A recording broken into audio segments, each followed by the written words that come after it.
Okay, welcome back. This is part 2 of our jelly roll, and I am Carol, the crafty grandma. We completed sections yesterday, but we didn't make it to the second milestone. We got the first milestone done, which was making all the strips. Those went swimmingly. We didn't get the second milestone done because we ran into some weather outside, which caused me some lighting issues. I do think that we've fixed some of the lighting issues because it does rain pretty much every afternoon here in Central Florida. So we're going to find out later today how that goes. At this moment in time, I do have a furry visitor in my room. She is sitting and looking out the window, so you can't see her. But if you hear some strange noise digging, because she's sitting on a box with a piece of felt or fleece that she likes to dig in. So if you hear any odd noises, I apologize. It's just my small furry friend who has decided she wants to hang out today. Okay, so to get this to the milestone number 2, all we need to do is do this seam, and this seam, and then we will be done. So let's get our clips and get it attached. And we'll see how far we can, if we can get most of this taken care of, and we can go ahead and get on to the part of quilting.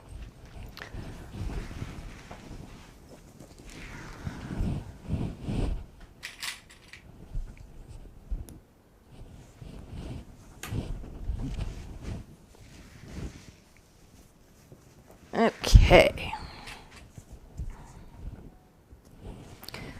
Those two. Talia, you want to come say hi?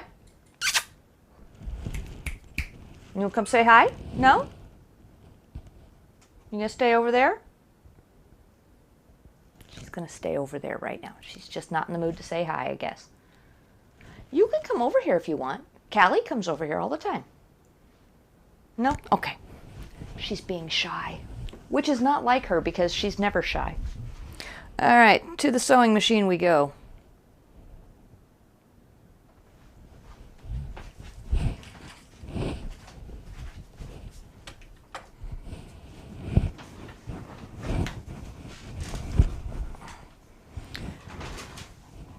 Ooh, just rolled over the bottom of the quilt. There we go. That's better. All right, I turned the machine on but didn't set it up for the correct stitch, so I need to go to my favorites and to my piecing stitch. That's good. Everything's on and ready to go. So let's do a couple of really long seams and we'll be almost done.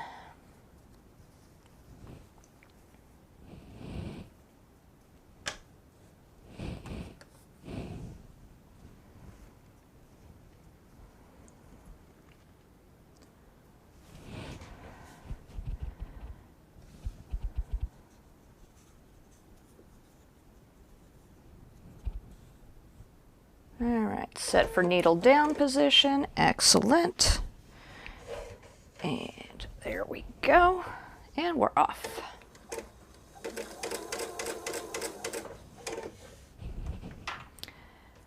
Now, I have mentioned before that I personally have my stitch length set down to 1.5. And it is slightly off to the right because when I sew, I don't quite, I guess I leave the fabric too far over past the foot, and that's why I don't get a true 1/4 of an inch correct.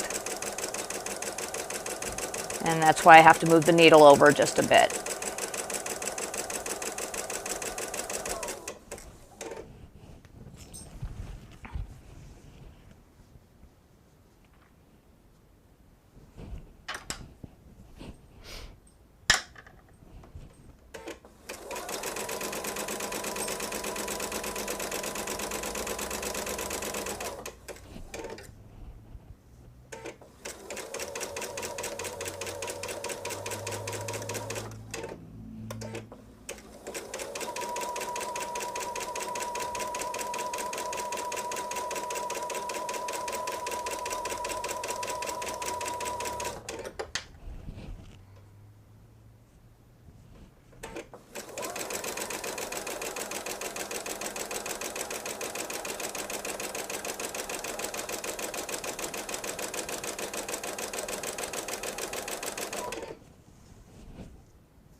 seam isn't pressed very well. I will have to fix that later.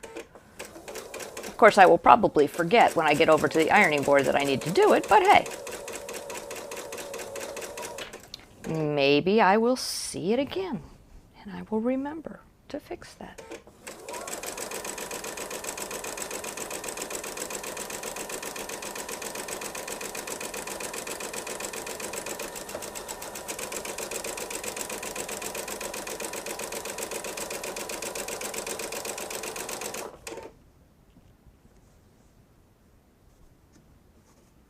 There's another one. Same seam.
Okay, then this one.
We're getting a little off kilter here. Let's see what's going on. There we go.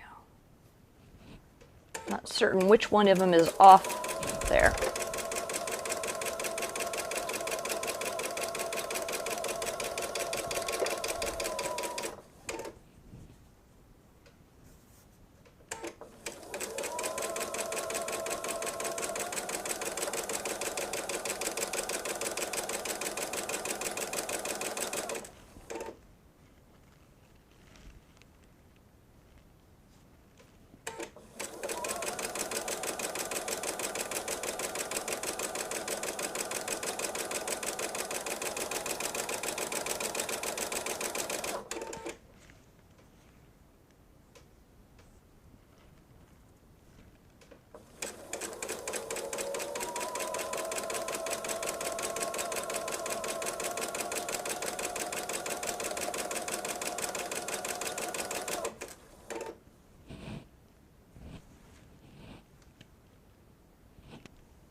Alrighty.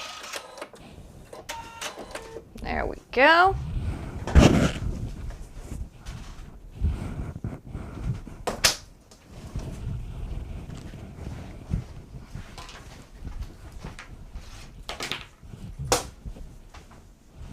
Let's see here. Move you back so you can see me. Excellent. All right.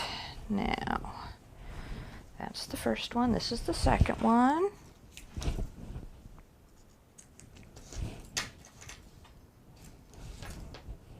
Oh, I need to trim my little tail off. There we go.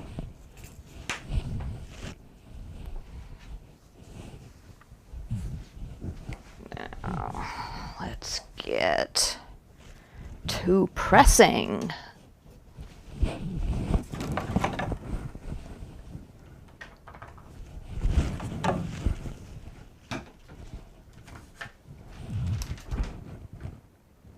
Hot?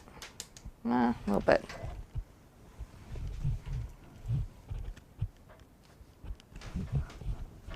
How is my kitty cat doing?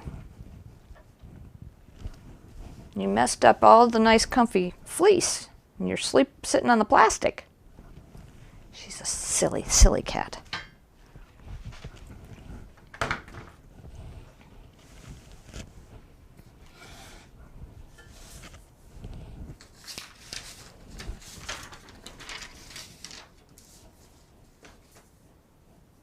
I didn't have any problem with this piece of paper yesterday. I don't know why it's being difficult today. All right, get it out of the way.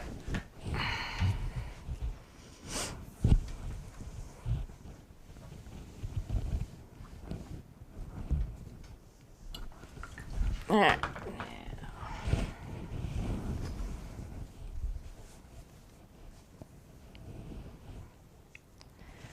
Finger press it open a little bit.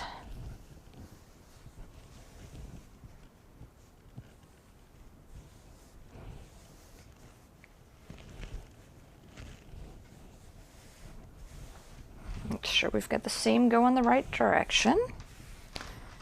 And spray.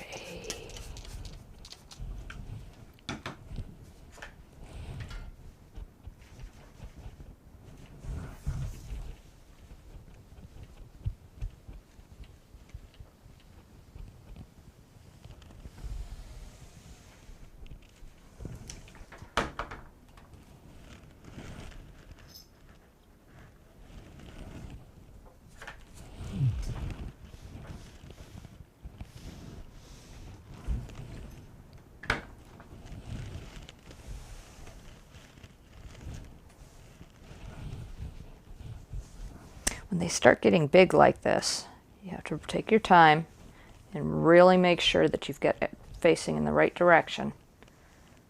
Otherwise, it'll just end up weird. All right.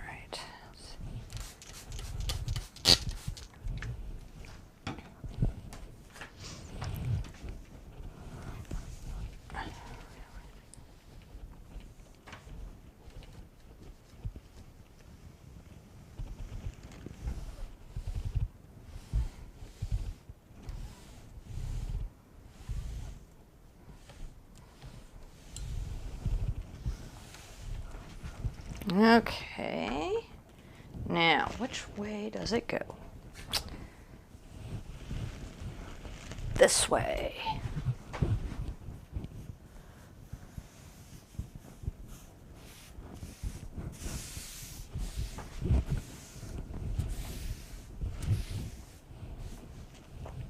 All right, this one.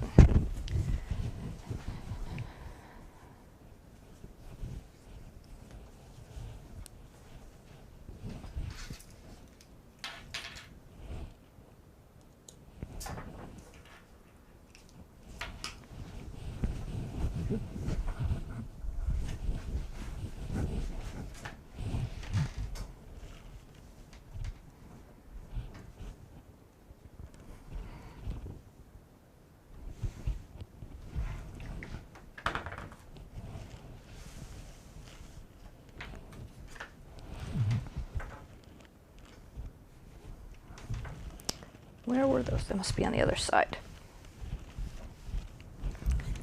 All right, let's see. Flip it over. There they are.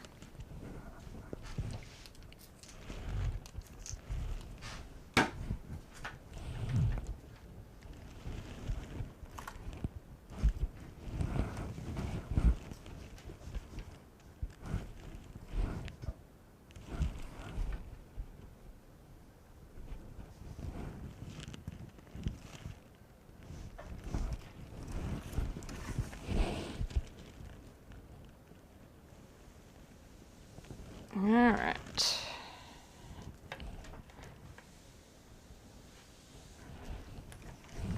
That's better. I like that.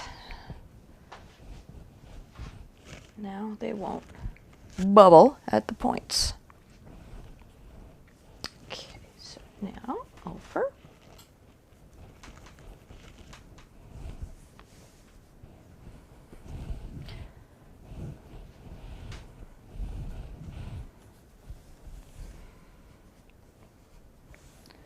Finger press the seam just to get it started. Make sure you're flat at the intersections, at the corners. Oop. There's a string trying to come out.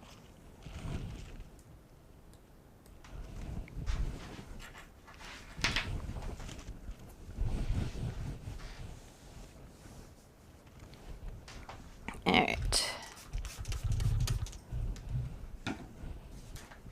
And we press.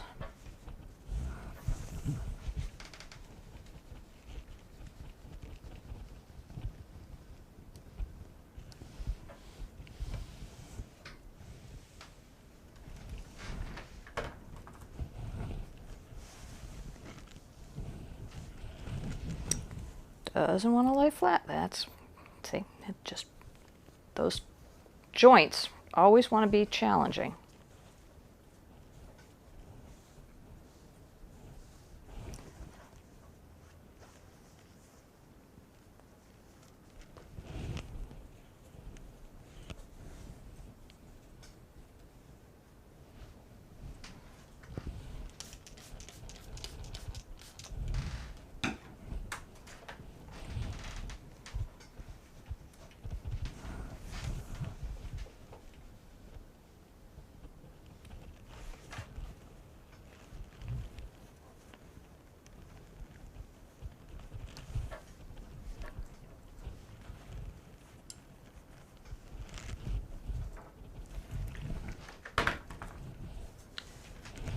All right, let's get that.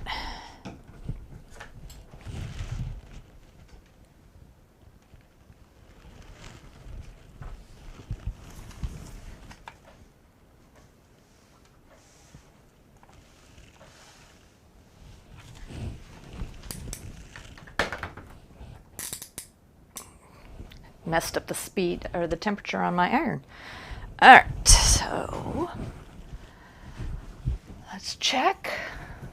Make sure we have it going the right direction before we finish it all up. And da da da da da. Yep, last seam is going to be what we're doing next. Yes, Talia. Sorry, cat talking. Only got the one seam. I'm not even going to bother to use the clips because I can see where I need to go. Let's go over to the sewing machine.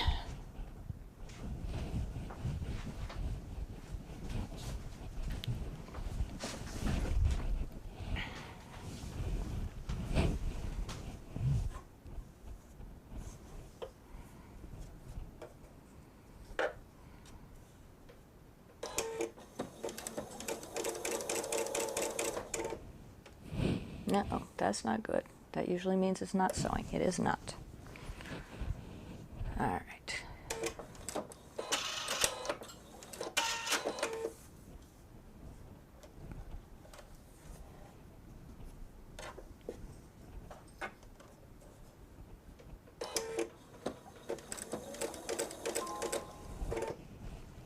Okay. My watch just yelled at me and told me I'm supposed to stand up and exercise. I don't know how to tell it that I can't. I'm busy making a quilt. So it needs to mind its own business. I guess since it is a setting that I chose, I could just turn it off, but you know, it's much more fun to yell at the watch.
Alrighty.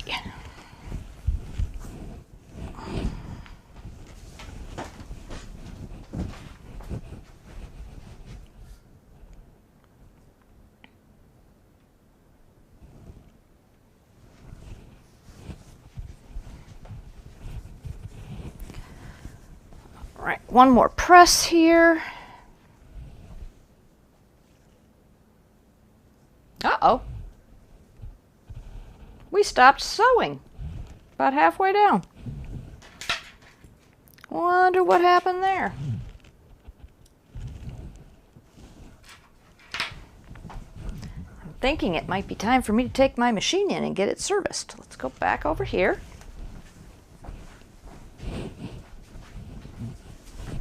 Ah.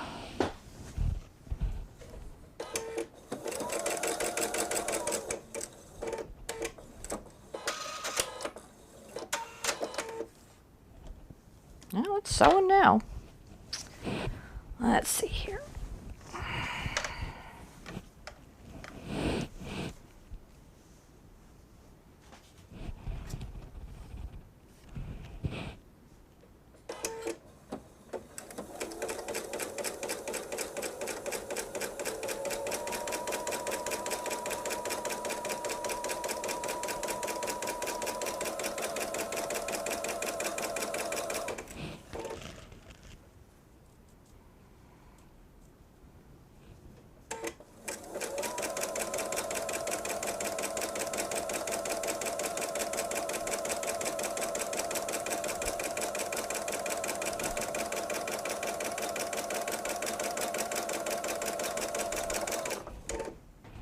Yep, still sewing. Okay, at least we still got stitches.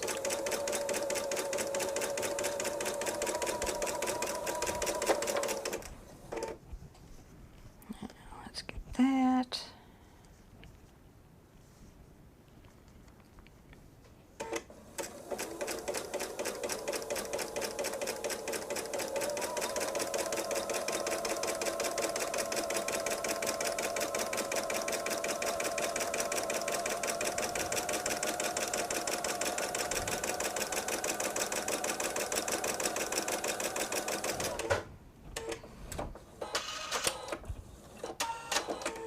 All right, there we go. Let's try this again.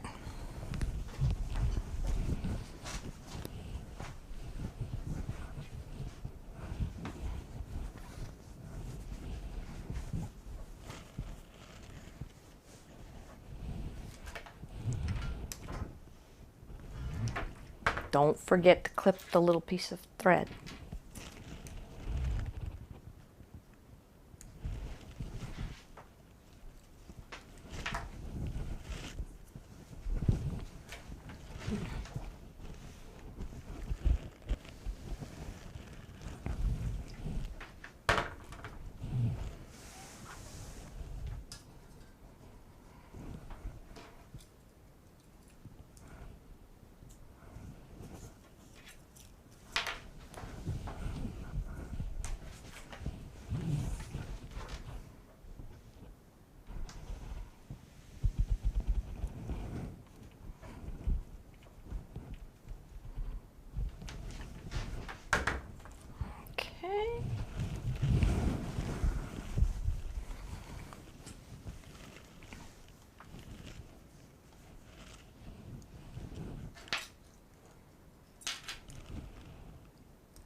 Flip.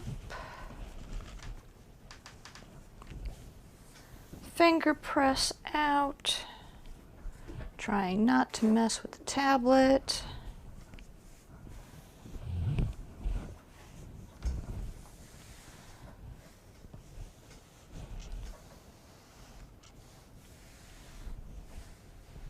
Okay.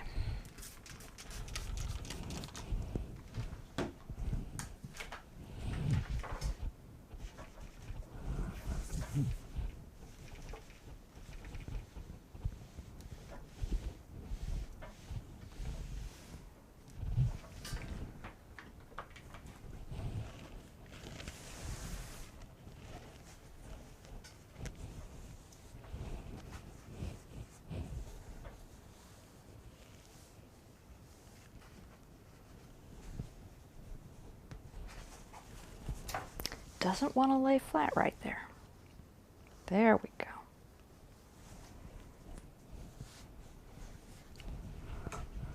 Loosen up the threads.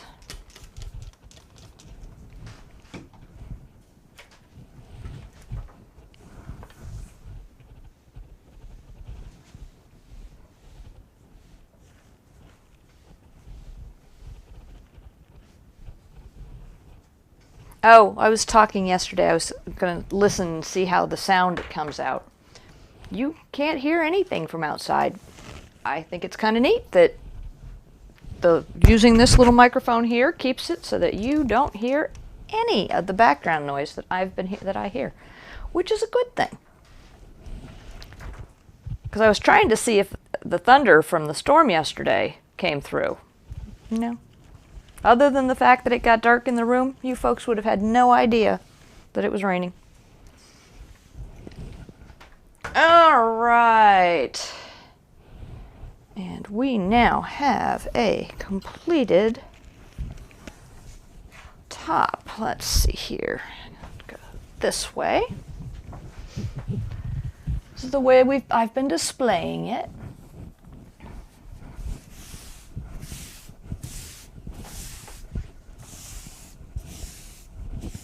All right. I am going to walk around and see it from a distance so I can see it like you all do. That iron is in the way.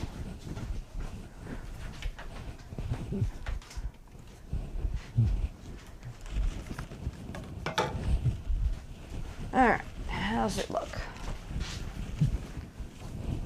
Well, that's not bad, especially considering I had no idea what I was going to do with this fabric, and I just, off the cuff, decided to go this route. So initially, I had mentioned to you all that I was going to use this other fabric that I have that was in here. It's 3 inches wide. I was going to use it as a border. And the more I think about it, I don't know what fabric in my stash I would use because I really don't have anything like this. This is completely different from anything I would normally have purchased. So I'm going to keep this for the binding. I'm just not, like I said, I'm not certain what else I would do. I don't believe there's enough left of the strips because, oh, I gotta see how big it ended up being because, again, we didn't really think about that. All right. Actual distance across is 30.5 inches and top to bottom is 44 inches. And that makes perfect sense to me now that I think about it. So, therefore, to get the binding, the binding is going to go around the entire quilt. As it sits right now, what did I say, 30.5. So 61 inches. And then it was 44, so 88 inches. 8, 9. I need 149 inches to go completely around the quilt for binding. And there is no way that I have 144 inches of these strips left over.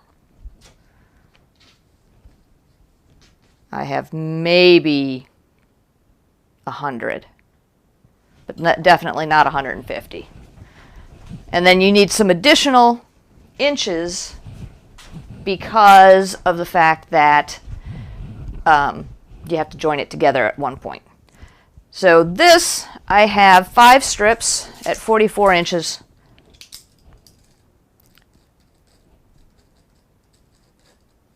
(20, 22), so I have 220 inches of this. So I have more than enough to use this to bind the quilt. So that's what I'm going to do. I'm not going to use it as a border. I'm not going to put any border on this at all. Another thing I don't normally do. I normally put borders on everything, but I'm going to go ahead and not do the border. That way we can use that fabric as the binding. All right. Tape measures I'll put back together. Let's think about the sandwich now. All right, I'm going to put you over here because I don't need you right now. All you're doing is taking up space on my work table. Paper, pen, extra strips. So now we need safety pins.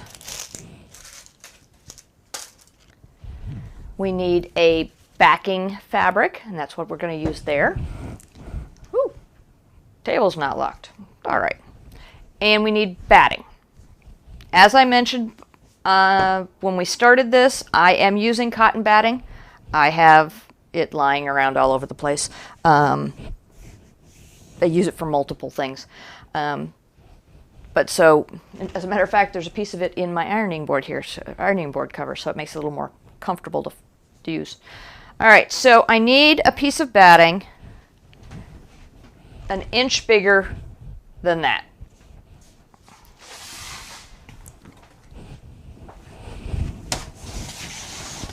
And although I could very easily measure the batting, to me it just makes more sense to put the quilt on top of it and cut around the quilt. Let's see. I'm going to have to go over here. Let's see.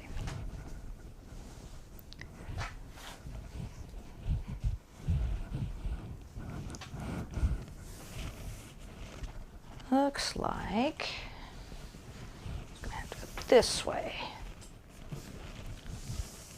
No, I don't know if that's going to be wide enough. That is not going to be wide enough. All right, let's see here. I may have to go into the closet and grab a different piece of batting. Yeah, because this does not have anywhere that is big enough.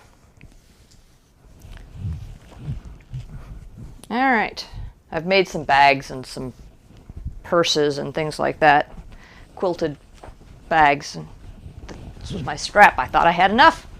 I was wrong. All right, let's see, camera. You're gonna have to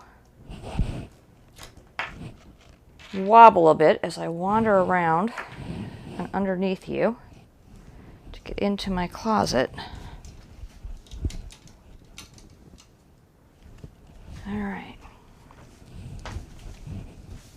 Hopefully I'm not messing you up too bad. Let's see here. Get into the closet.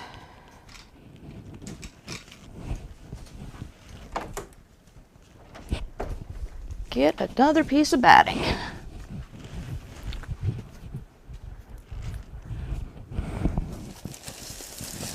Let's see.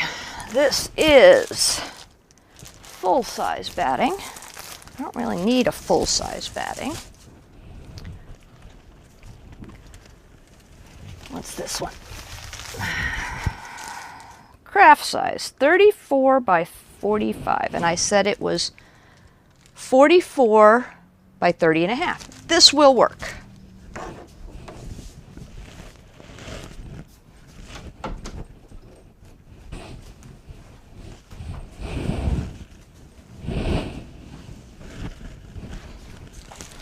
All right, craft size, 34 by 45. And I determined that, and I'm checking again because you got to double check it myself. It's 30 and a half inches wide and it's 44 inches long. So it's a little shy on the length, but I think we'll be okay. Normally I like to have a couple inches for buffer around, but I think we'll be fine. And really, I could always cut off the bottom 2 inches of the quilt.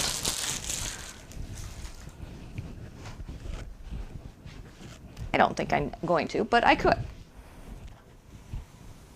This is my quilt. I can do whatever I want with it. All right, so backing. Fabric that's going to be used, this is going to be used for the backing.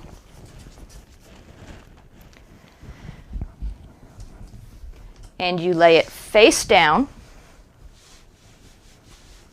so that the wrong side of the fabric is up. Now, looking at this, and I realize there's a problem here. I need to press this. I should have thought of that beforehand. Let's put this back up on the wall.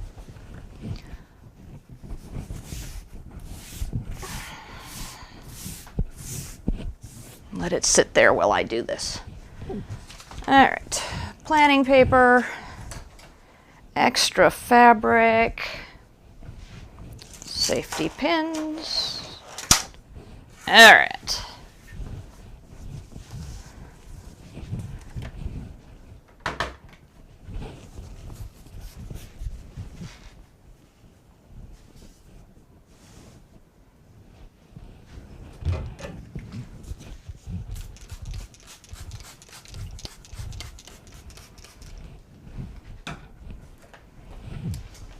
Let's get rid of all these silly seams. Fold marks, whatever you want to call them. Fold marks, that's what they are. They're fold marks.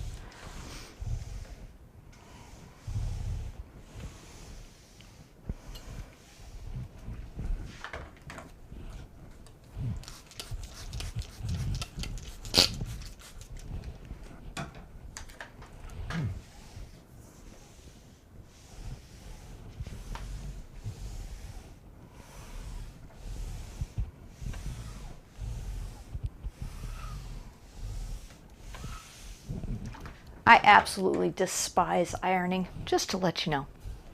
Pressing I can tolerate, it goes pretty quick. This is more like ironing to me, and I don't like ironing.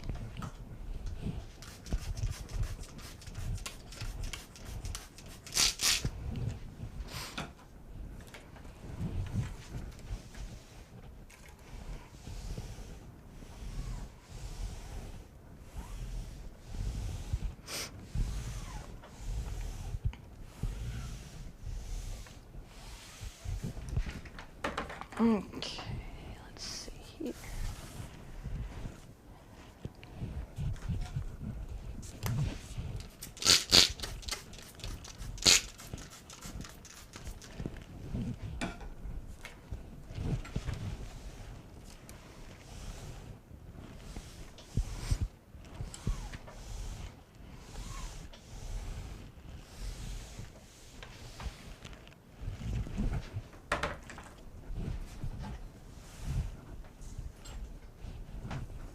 Get the tablet out of the way, because the tablet tends to turn off if I touch it wrong. There we go.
Now the very, very edges aren't going to be used actually in the quilt, so I'm not as concerned about those as I am about the area in the middle, because the middle section is definitely going to be where we're going to be using it. This is going to get cut off in the end.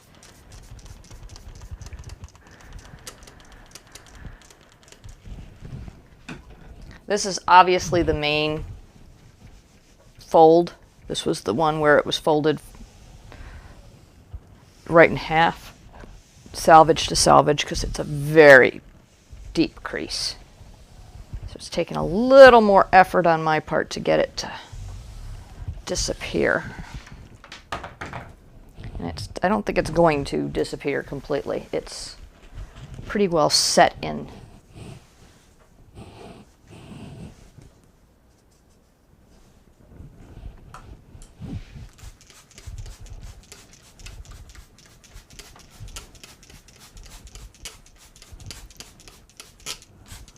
I'm using more of this than I normally do. I'm trying to get the fabric loosened up as best I can, so that way it lets go of all of its creases.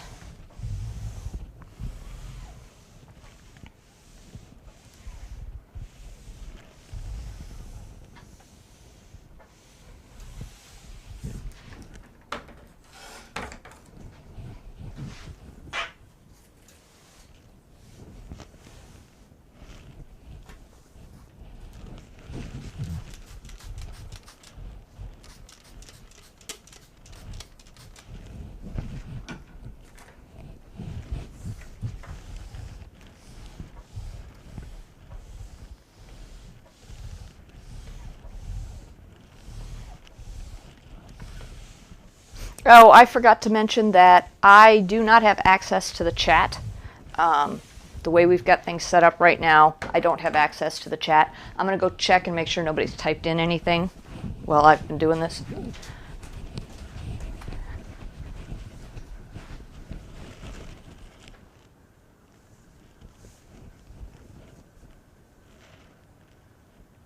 All right, looks like we're good. Nobody's asked me anything. Excellent. Sorry about that. I knew I forgot to do something. Forgot to mention that I don't have the chat. It's over in the loft area. It's not in the room with me. Apparently we're going to work on that this weekend and try and get something so that I've got a TV over here. Somehow we're going to try and get YouTube up there so that the chat questions and stuff like that all pop up on the TV for me. And then that way I can answer any questions as we're going.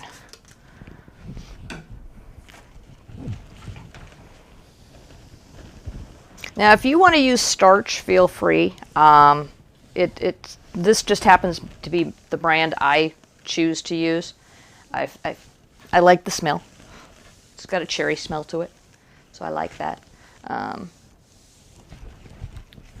But you can use whatever you want to get rid of creases and wrinkles and press your seams.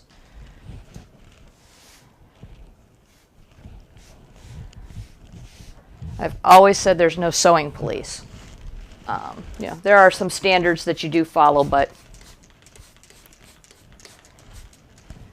there are a lot of choices that you get to make on your own, which is part of why I'm doing this. I want to show people that you can come up with these things all by yourself. I know you're probably sewing along with me, so that's different, but you don't have to. You can change up what you're doing while you're doing it. As I was describing when I was designing this, I chose to have this be 12 inches long. It doesn't have to be 12 inches long. It can be any size you want it to be. It could have been 14. I chose 12 because I had 4 different fabrics and I had 22 inches to go. That's what I knew that, because I was basing it on the size of this backing. So I knew it couldn't be any wider than the backing is, and I knew it couldn't be any taller than the backing is. And I just did that. Now I did put a border on it, because when I designed it originally, as I mentioned, was going to use the other fabric as a border. I've changed my mind. I'm going to use it as binding. You can do that too. Mid-quilt. Change your mind. It's your quilt. Now, if you're making it for someone specifically and they've asked for certain things, that's going to be different. You will have to make sure that you do honor the requests that they have made. So if they need it to be a certain length and width so that it matches their couch, because their couch happens to be extra wide, and so they're asking you to make a quilt for them that is wider than a normal quilt, you know, then you're going to have to stay with that. But if you're just making something for yourself, or because you have fabric and you love to quilt, or in my case, what I'm going to do is I'm just going to take this and I am going to put it on Etsy and see if someone else can appreciate its beauty. Because, as I've mentioned, this fabric just is not our style at all. And I have absolutely nowhere to put it.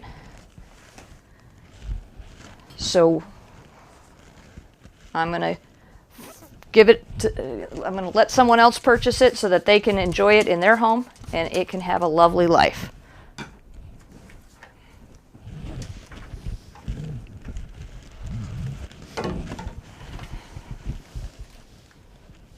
Okay. There we go.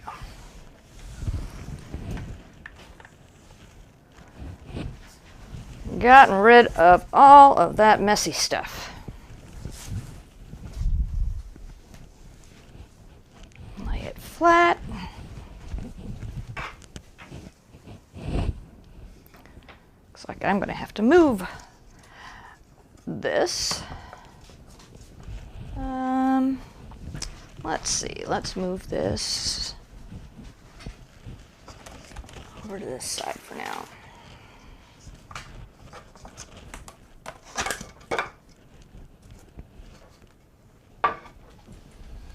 Nope, that's not going to work. There we go.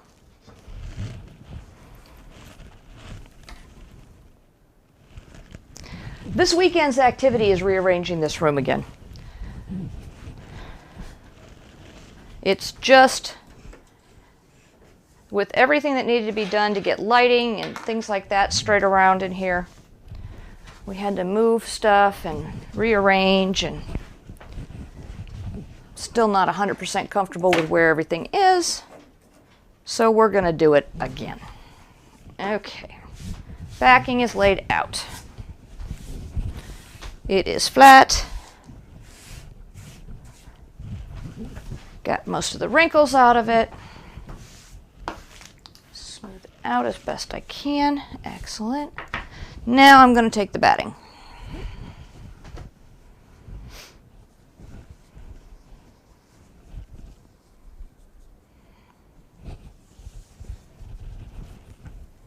Okay. I'm going to put this down here.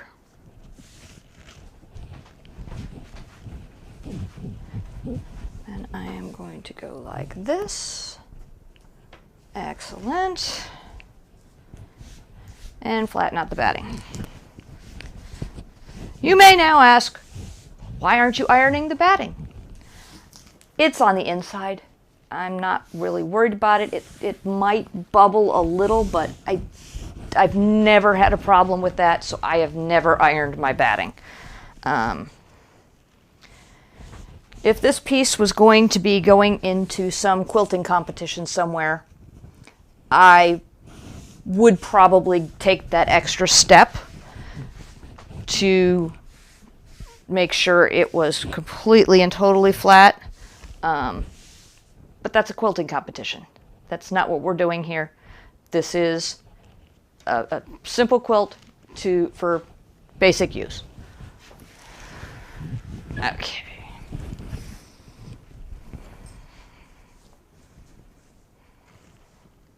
Now, if I remember correctly, we're going to be very close on the top to bottom portion of this, because I only had an inch. Let's get this. There we go.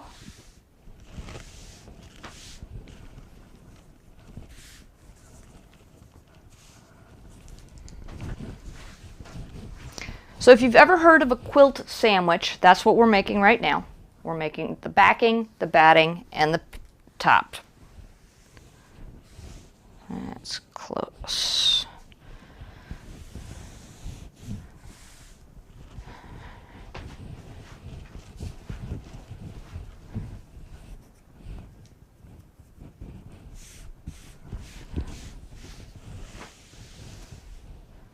All right, we're going to shift just a bit.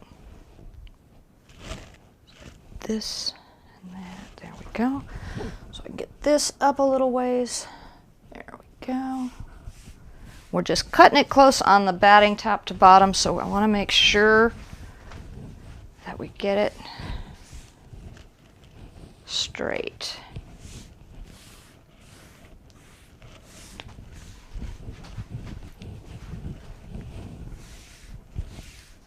All right, so when it comes to quilting, the actual process of quilting into a design into the top of this that comes out also on the back, I don't do well.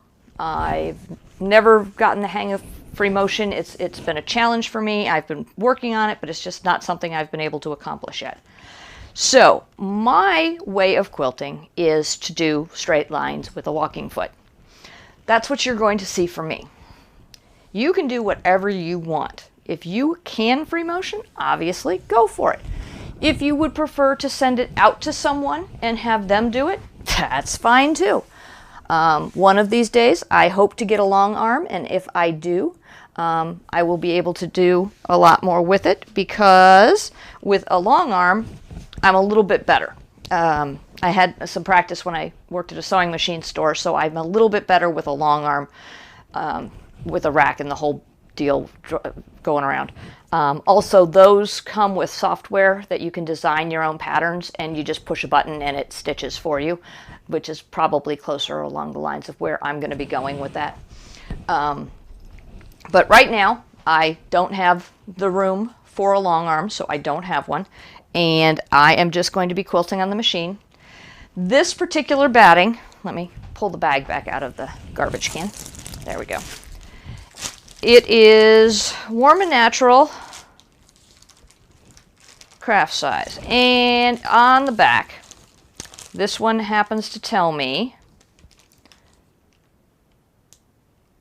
oh, I always thought it was 2. I was completely wrong. Stitch up to 10 inches apart. So you can have your stitching lines up to 10 inches apart, which means there's not going to be much that we need to quilt on here at all if I'm just going to do some lines. Haven't figured out what color I'm going to use either. And it does give pre-wash instructions. None of my fabric is pre-washed. That's why I use all cotton products, cotton thread, cotton fabric, cotton batting. They're all going to shrink at about the same speed, sizing wise, whatever. So I don't mess with pre-washing. I know there are a lot of people that do. And I do have some fabrics that I've pre-washed in the past, and they're still here, so they could pop up at any time. All right, so right now I'm going to trim off the extra fabric because I don't need it. And it's just going to get in my way.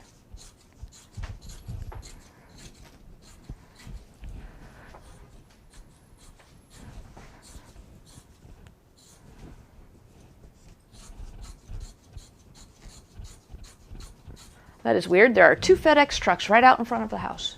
Well, the house next door, not actually my house. But I've never seen 2 right next to each other like that. You would think they wouldn't, for purposes of efficiency, they would have just one, but hey, maybe the neighborhood's got a lot of packages from FedEx today.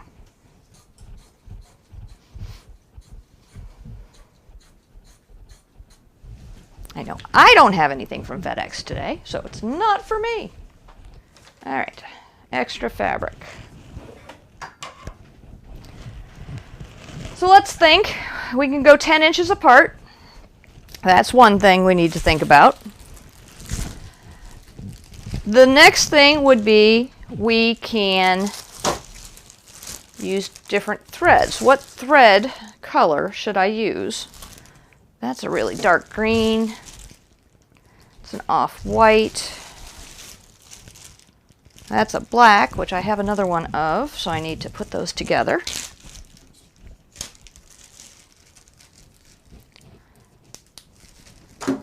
Alright, so those 2 are together. Because I know I'm not going to use black. Oh! This is cotton. this is a pink. That might not be a bad idea. All right, I've got a bunch of browns. I don't think I need a brown. Well, there is an orange here, and there's an orange in there. I've got a little bit of orange. That's an option. More black. I don't think bright red would work. That's probably too much color. The aqua. There's a quilting needle in there. Let's get rid of that. All right. Navy blue. Black.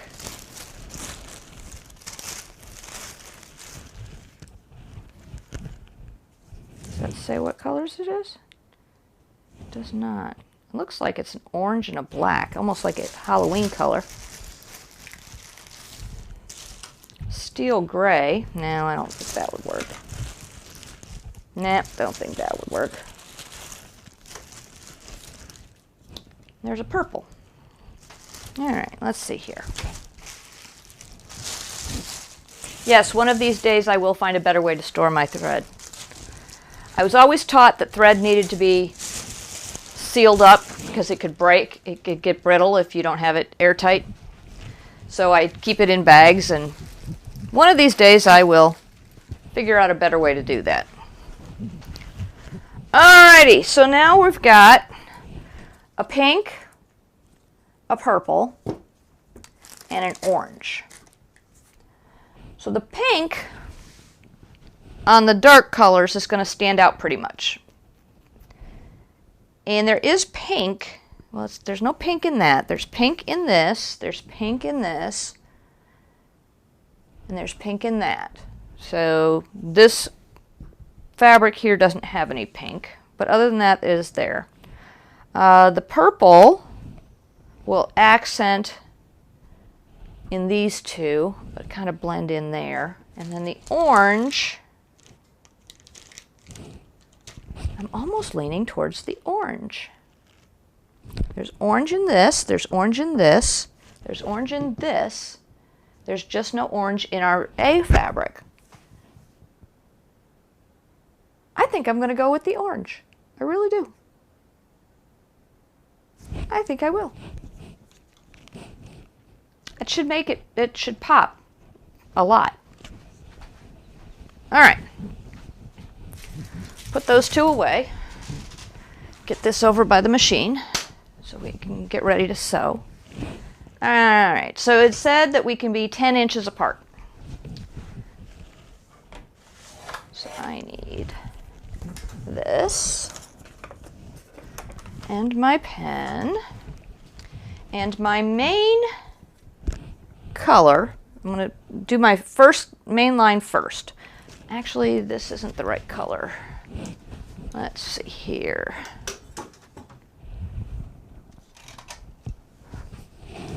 Does this pen work? It does. Excellent. By the way, these are Frixon. Actually, let's check. Make sure this one is. This is an off-brand.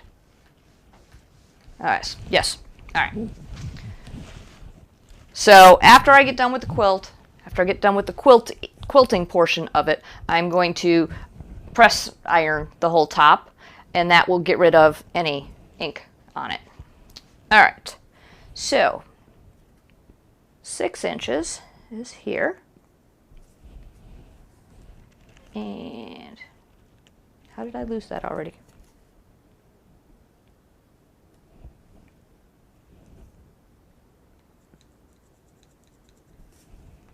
Because it's not writing very well. Okay.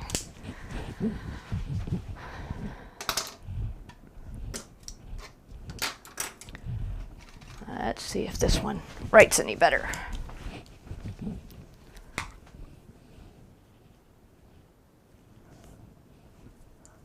Let's think. What is the final size of these? Yeah, 12 inches. I was right. So 6 inches is here.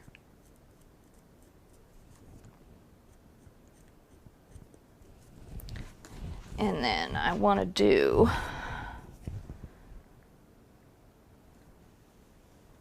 a 45-degree angle going up. So on the ruler here, it has a 45-degree angle line. So that's great. And I'm matching up at the 6-inch mark. So it's halfway up the side. And I'm drawing a line. And that's where I'm going to stitch.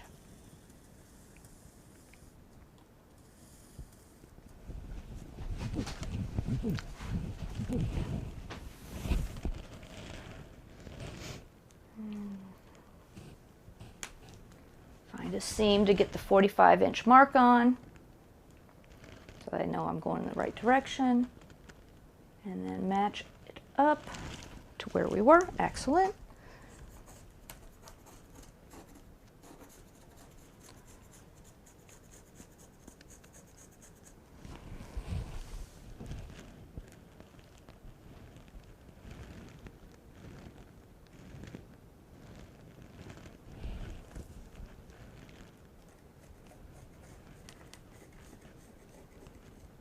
Okay, so I have my first stitch, or my first line. Now I'm going to do 6 inches on here.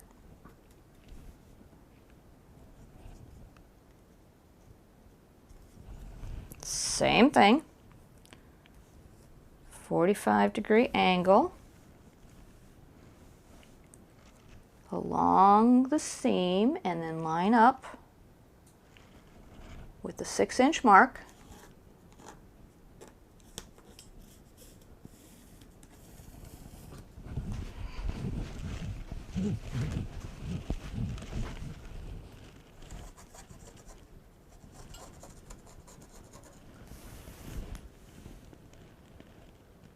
Here's my 45. There's my 45.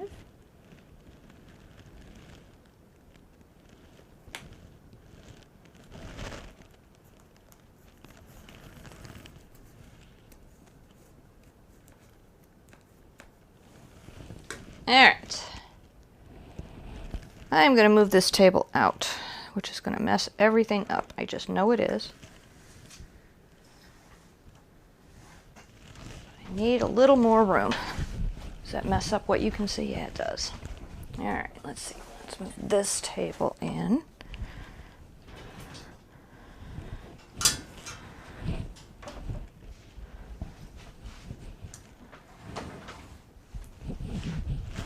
There we go. All right, and you can still see me? Yes, you can. Now, 6 inches. No, that's not gonna work.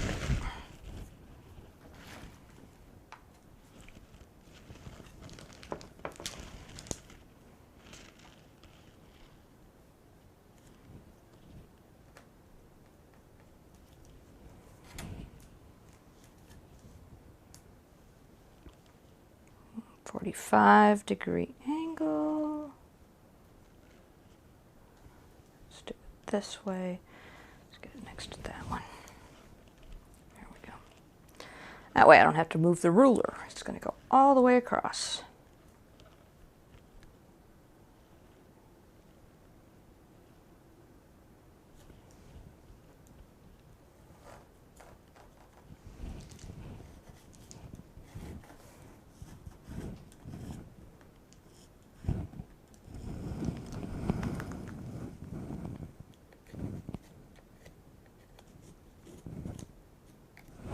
Alright, now for this last one, I'm going to need to see how far apart these are, because I don't have a full block to be able to measure.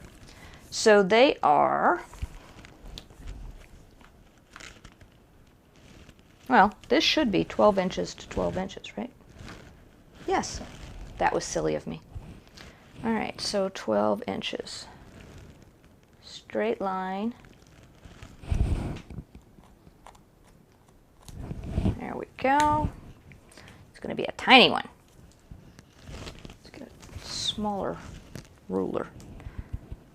45-degree angle. at the 6-inch mark.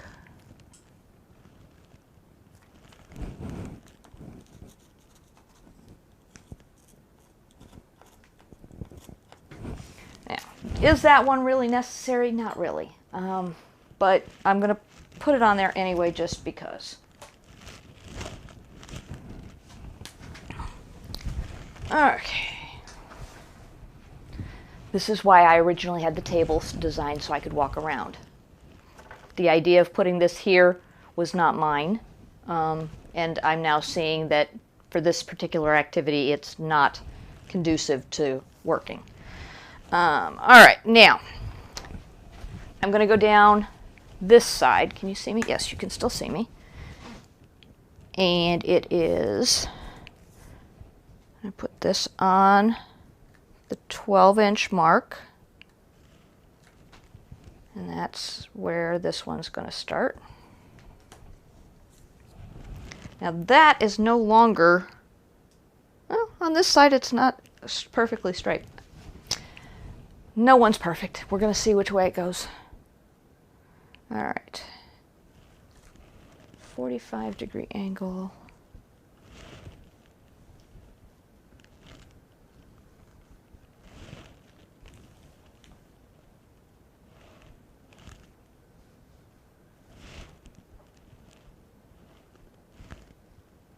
There we go.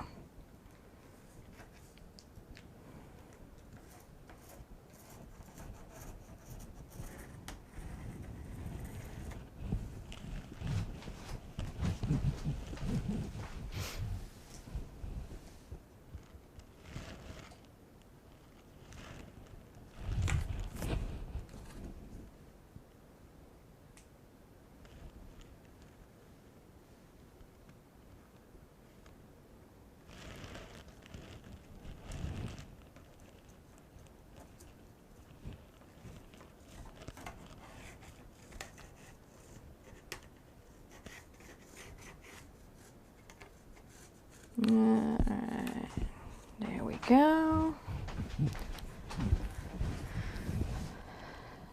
12 inches. It's right there.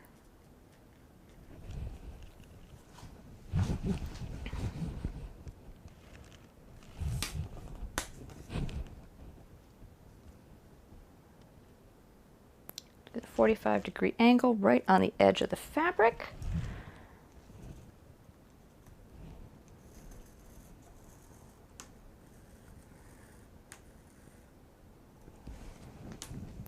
And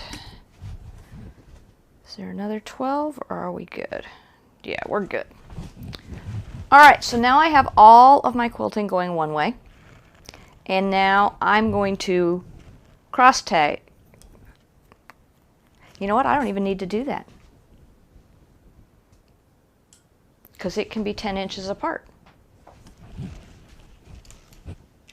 This is a whole new world for me. If only I'd read the bag sooner. I swear it said 2 inches. But it didn't. It said 10.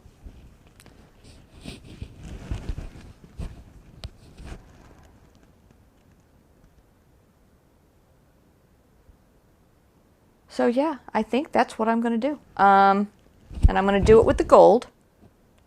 I'm starting to think and I wonder if maybe doing a stitch in the ditch might be cool. But just to accent those points, but I don't think so. I think just accenting the lines, the layout of it, I think that's going to be good for me. That's going to be good. All right, let's move that stuff out of my way. So now we're going to pin the sandwich together. There are people who pin first and design later. I don't want to have to be removing the pins all the time. So I like to know where I'm going to be stitching, and that way I can put the pins in and not have to be moving them around all the time. As I mentioned, I had thought about going this way also, but now that I know that it can be that distance apart, I think I'm going to see how it looks with them just going in one direction, especially since we're using such a contrasting color. It's going to really pop. and I think if we did it that way, it'd be just too much. So this is just going to give your eye something to look at, a way for your eye to see the direction flow of the quilt. But we can change our mind after we get going. You never can tell. Okay.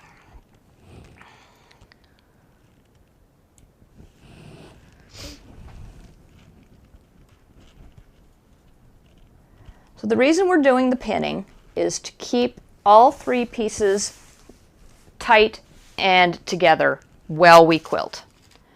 So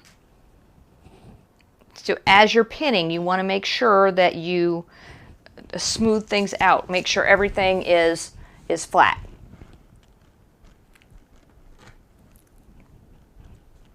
There is a tool, and I have it, I just can't seem to find it, that holds the bottom of the pin underneath. It's a piece of metal with a wood handle so that you can do it and you don't hurt your fingers as much.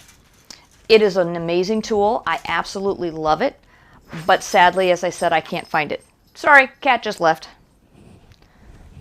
I'm guessing something's going on in the kitchen, otherwise she wouldn't have moved that fast.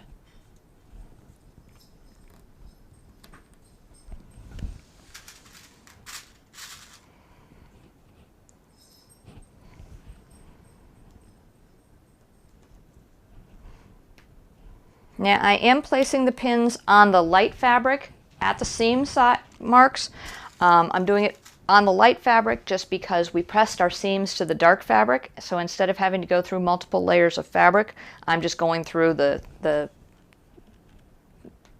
least number of pieces of fabric. And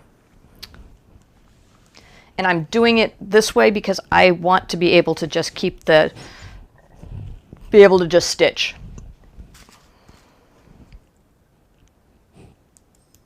I started in the middle, again, pressing out, so you're making certain that everything, as you're going, is tight.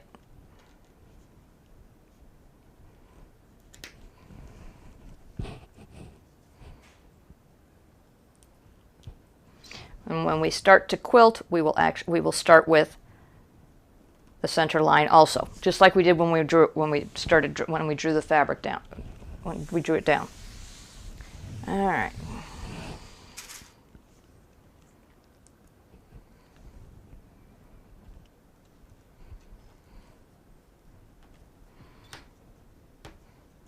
So these are new safety pins.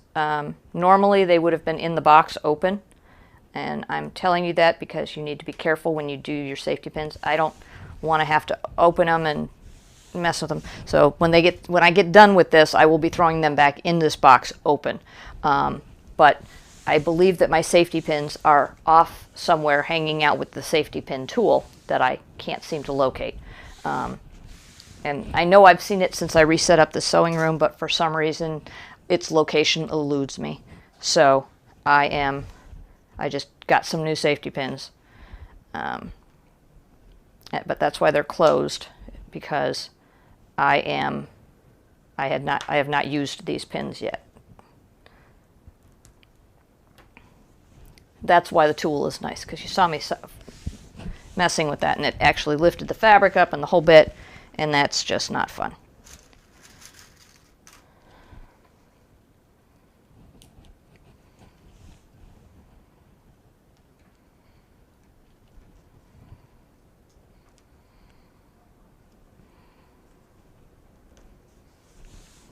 And again, I am still doing the safety pin on the light side of the fabric, as far away from the line as I can, so that I don't have to worry about taking them out until after I am done quilting.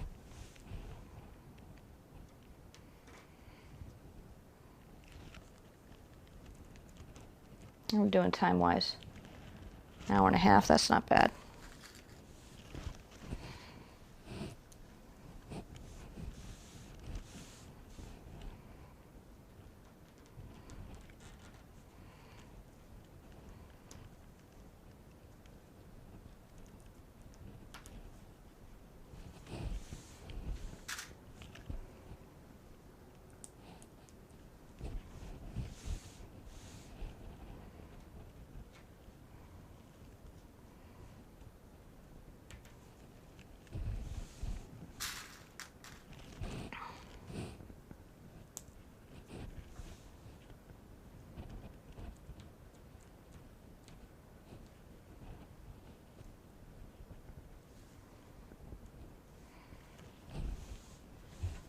Okay, so now we're going to go down here.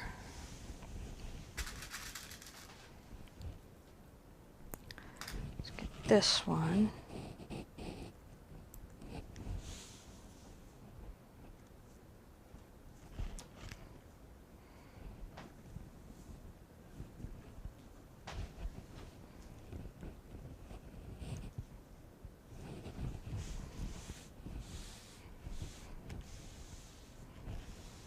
And I want to make sure that this stays flat right here, but I don't want to get too close to the line I've drawn.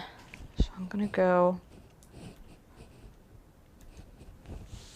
here. That'll keep that together as we're sewing. All right, now let's go this way.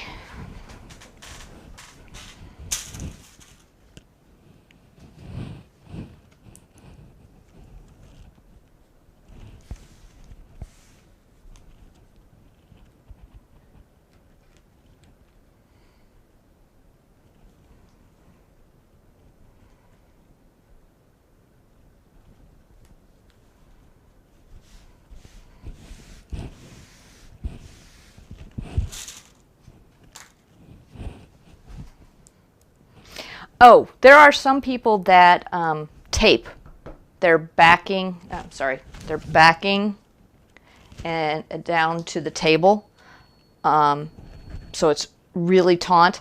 I've never found a reason for that. I don't have that much of a problem.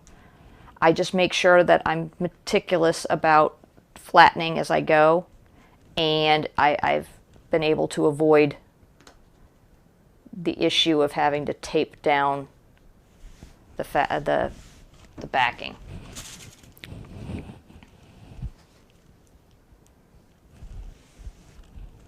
Starting to get out of camera here, aren't I? All right. But you can still hear me, so you know I'm still here.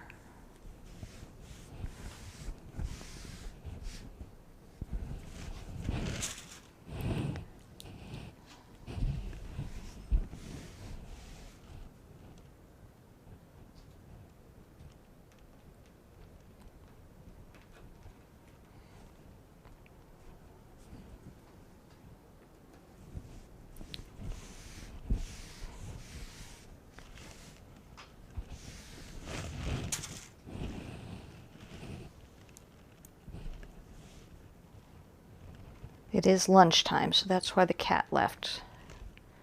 Because she had to go see what was for lunch today.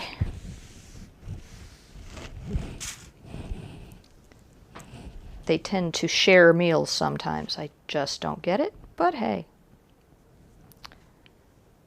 Makes him happy to feed the cat. I'm not going to worry about it.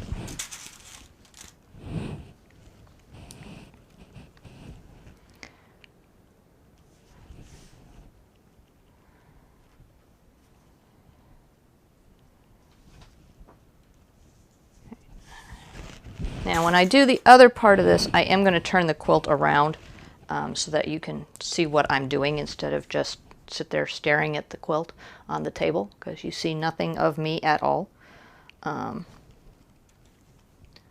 Ooh, it's getting hot in here. It's 77 degrees in this room.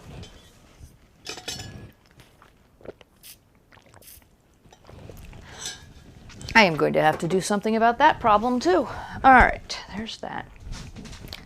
Now I'm back. Okay. I'm going to move this over a little bit because we're working on this portion here. Okay.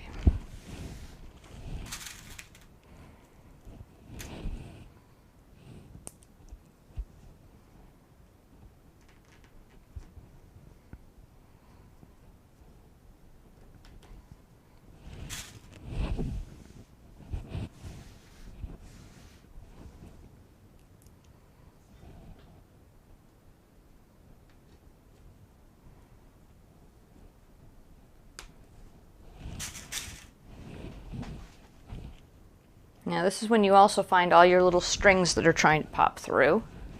You want to make sure those all go away. Whew.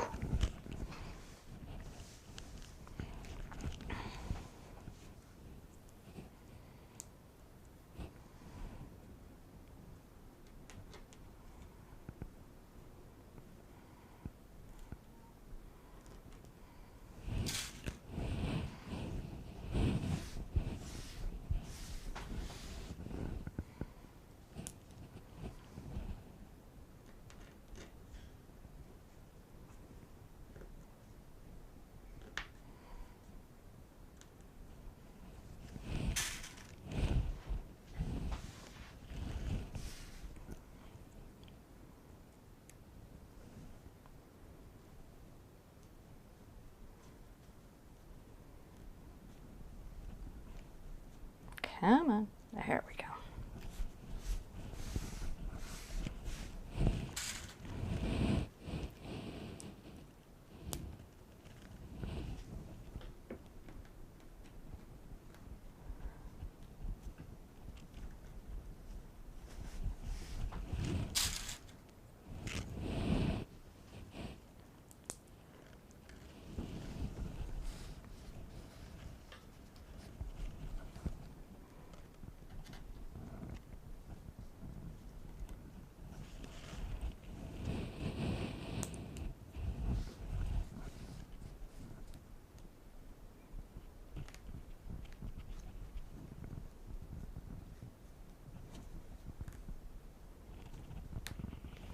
Okay, there's that. Now let's get these.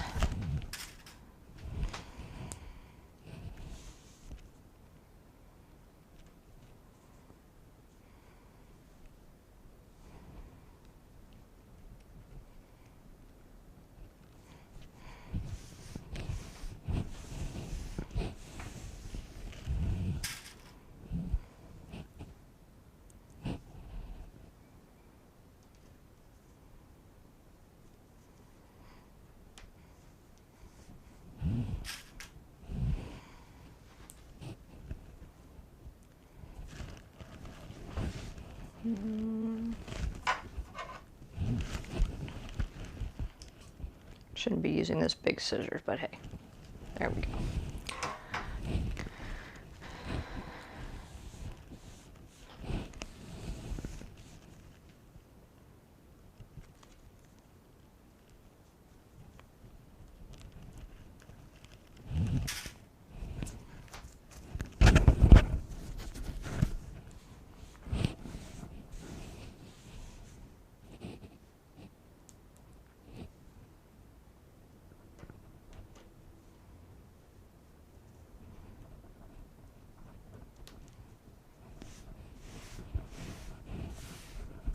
So if I was the creative type, I could probably figure out a way to get like a big flower in the middle of this that was a quilted flower in the middle, maybe a couple little flowers on the sides.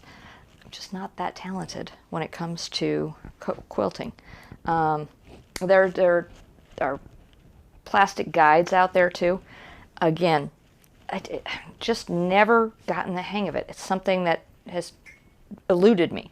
Now, that being said, up until about a year ago, I could not crochet. I could knit, but I just could not get the hang of crochet. For some reason, crochet in my brain just didn't work. Every time I did it, I'd end up with stitches all over the place. They weren't even, yeah. I tried everything. I had someone personally try and teach me. I tried to learn from books. I tried to learn from videos. It just never clicked in my brain. And then just after we got locked down, I decided, well, I have nothing better to do. And I found this company, Annie's Kit Clubs.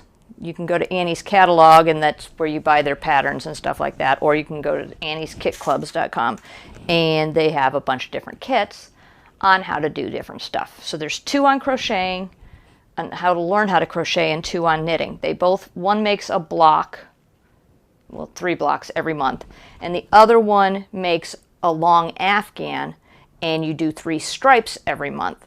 And both of them last for 11 months. In the 11th month, you get a finishing kit on how to finish your quilts, or your Afghans, not quilts, sorry, how to finish your Afghans. And so I was able to, I'm doing the last 2 blocks of the block of the month. I didn't like the idea of the rows because I felt if you messed one up, and I don't know, I like the idea of the blocks better, so that's the route I took. Those two want to be friends. You're going to stay together. You can stay over there. There's a Facebook group too where I see all the other people that are doing theirs, and I ended up, you can buy just the pattern for the crochet row club. So I bought that and bought some yarn, and I'm almost done with that also. I think I'm on row 29. But I am glad that I did the block of the month before I did the stripes. I think I would have gotten frustrated. But they have videos that show you how to do it. So you can follow along. And like I said, there's also a Facebook group where you can go and ask questions of other people who are doing it also. It's a group for all of the kits, so it's not just the knitting and the crocheting. There's also, that's where I got this fat quarter. Where'd it go? Sorry, not fat quarter, charm packs. I got this charm pack in June, in my June kit, because I belong to the charm pack of the month. And I got this, and this is actually going to be my next project. If any of you want to follow along and stitch with me, that would be phenomenal.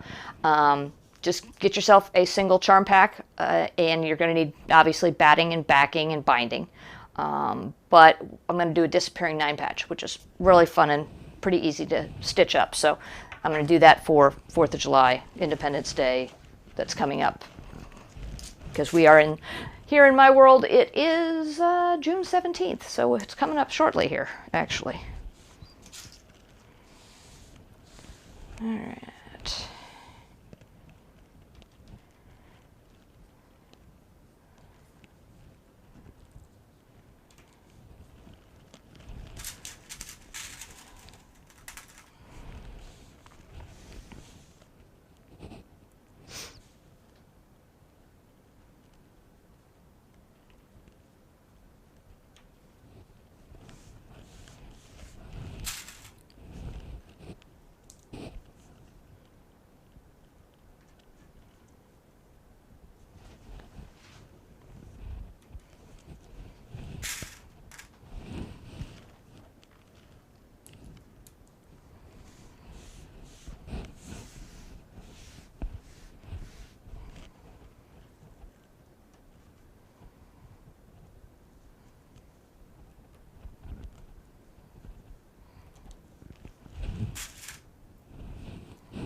I am going to step out and turn the air conditioner so that I can cool down a little bit here.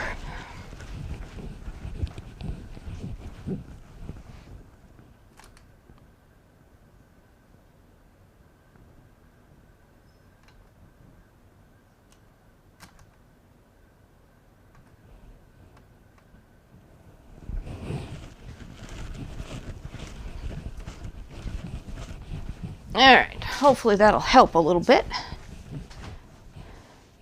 Allow me to cool down just a little bit in here. We'll see. If that doesn't move, then I'll know it doesn't do any good. And don't get me wrong, it's 92 degrees outside, so 77 inside isn't all that outrageous, but it's still not comfortable.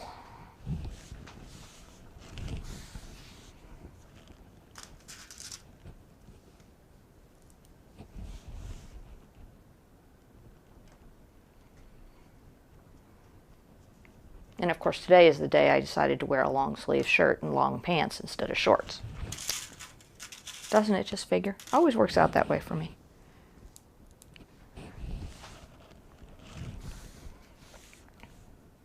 Yesterday, the high, it got up to, I think, 75 in here, which is fine. That's what the thermostat is set for, is 75. So that makes sense.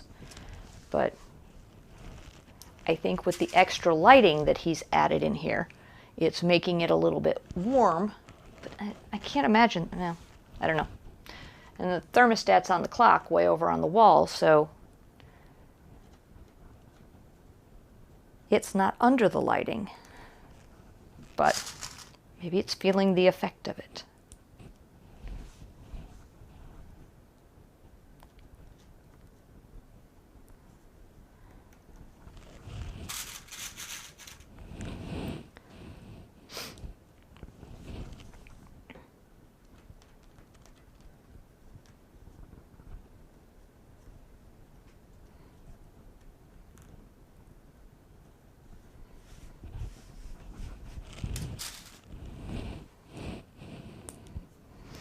Almost done pinning.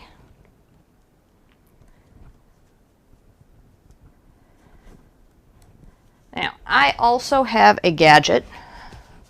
If any of you have ever worked in merchandise, you've seen something like this. It's very similar to a pricing gun that you use to put price tags onto merchandise. And you go down, you pull the trigger, the little plastic piece goes through, and your quilt is now basted together. I've been having a difficult time getting that gadget to work correctly lately, so I'm not using it. The other thing you can do is you can hand baste. You can just take some thread and go through and hand baste the three pieces together of the sandwich together. Neither of those things interest me. Well, the gadget I used to love. I'm not certain why I'm having such difficulties with it these days, because it used to be my favorite way to baste. But like I said, the plastic pieces aren't going through. I don't know if it's because they're bent, and when we moved and got things resituated, I'm uncertain. All I know is it has not worked well for me, and so there it sits in my gadget shelf.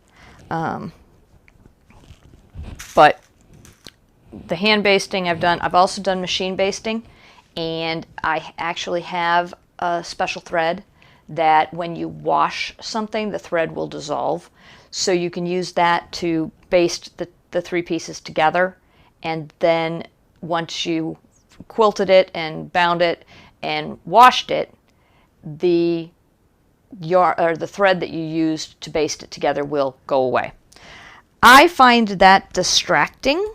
I do have it and I have used it, but I find it distracting because if I'm trying to see how the design on the quilt is working, I can't do it as well if I've got that other thread that is sitting there just holding everything together.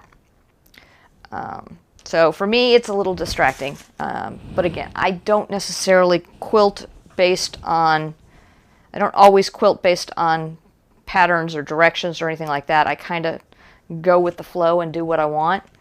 And kind of, I always hated the thing when people say, I let the fabric talk to me and tell me what it wants to be. This, as I've mentioned a couple different times, was something I've had in my stash for years. I'd say at least 10. Because I know I've looked at it many times going, where did I get this? Why do I have it? What am I going to do with it? Because it's just not our style of fabric. The colors aren't terrible. They're just not something I would have personally picked. So I know somebody must have cut it for something and then they couldn't figure out how to do it, or they decided against doing it, or whatever, and somehow I ended up with it. That's usually what happens. Somebody says, I just can't use this. This doesn't make any sense to me. I'm like, oh, okay, I'll take it. I'll come up with something. And lo and behold, years later, here it is on my table, finally getting something done with it. And, you know, it's not bad fabric, but it had started to fray so much on the edges because it's been moved so many times. I was like, I need to finally do something with this and get it done and get it put together so that it stopped fraying all over the place. Okay, so we now have our sandwich put together. I'm going to need to take these tape measures off the side of my tables because it's not working for me. So now what we need to do is we need to go to the machine and we need to set it up for quilting. Can I get to my tablet for now? Now that I've moved it all the way over there. All right, there we go. Okay. So I don't need these anymore. I'm going to throw those away. Not going to need my awl, so I'm going to cover that up. Cover up my scissors so I don't hurt myself. And get things out of the way so that I have room for this big quilt.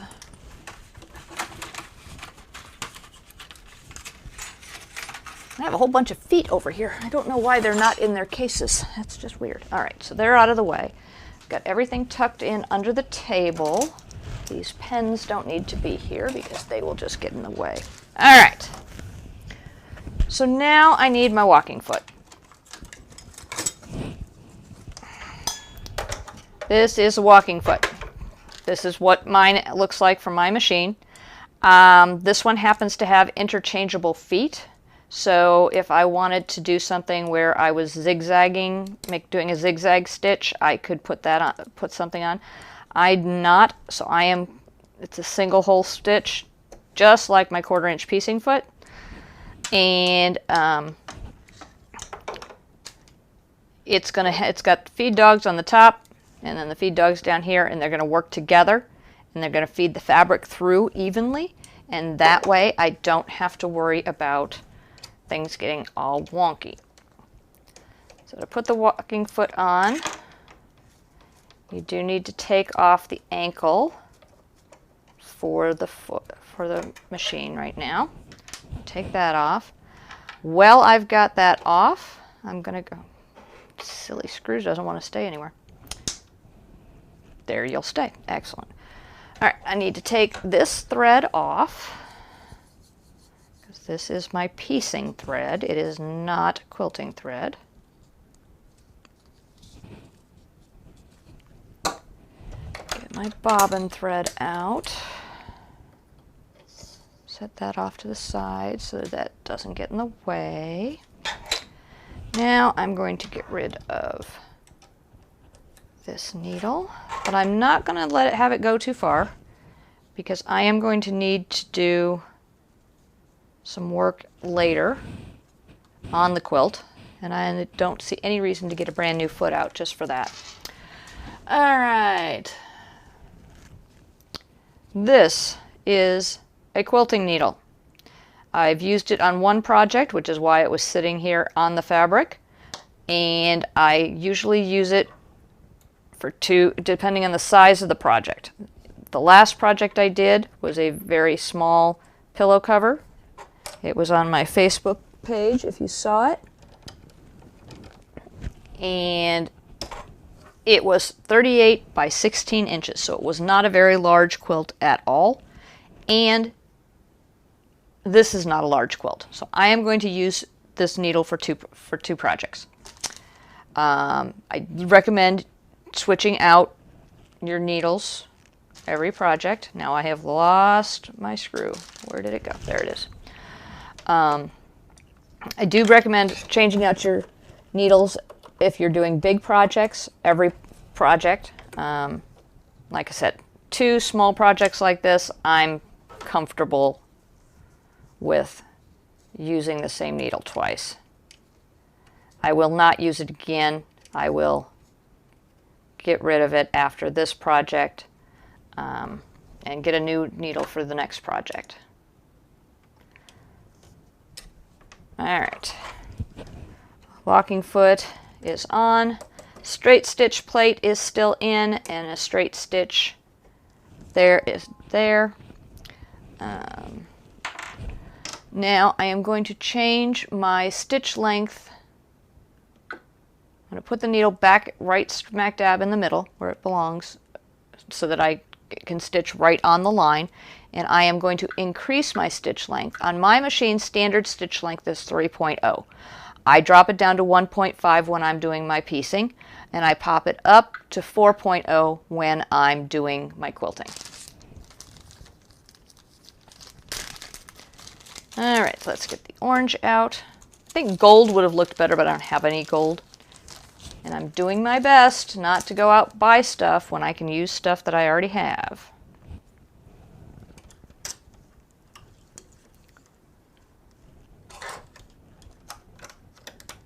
Okay, there's that. And now this.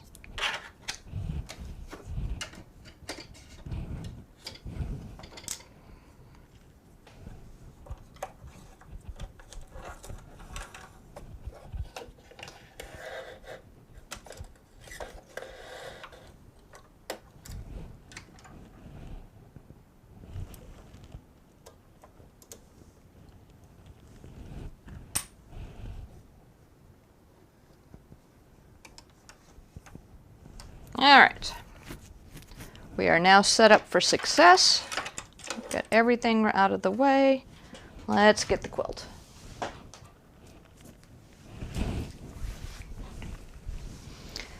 So we're going to do down the middle first.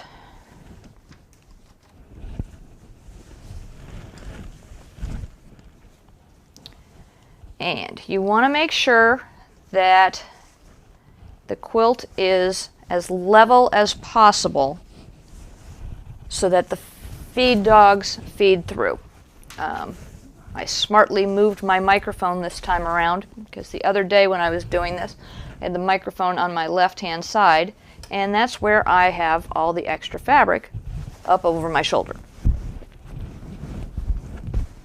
That way, the quilt is level. Because you want to make sure that when you do this, you stitch, the feed dogs are what's feeding the fabric. You're not going to be pushing or pulling the fabric through. The feed dogs are going to be taking care of that for you. All right, so I start off the quilt. If you're doing free motion quilting, there's a whole thing where you go the needle down, pull the needle up, pull the bobbin thread up, seal it. There's a whole thing. This is another reason I don't do free motion. I do it off to the side like this. It's all gonna, the edges are all gonna get sealed up in the binding, so we're good. Okay, there we go.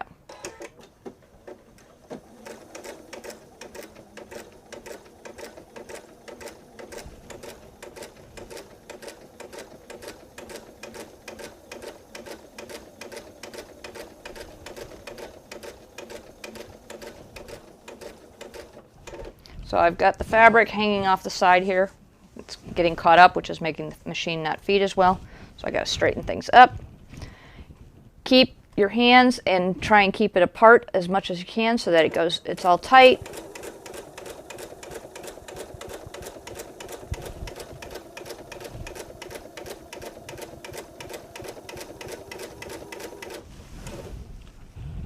And adjust as necessary.